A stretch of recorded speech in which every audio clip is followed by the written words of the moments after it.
खुदावंद यीशु मसीह के नाम में आप सबकी सुनने और देखने वालों की सलामती हो।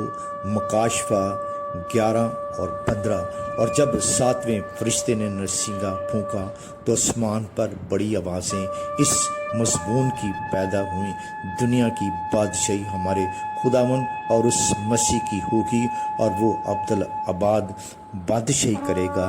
याद रखें, वैक्सीन याद से लगवाएं और आलमगीर कलीसियाओं को अपनी दुआओं में याद रखें। आमीन।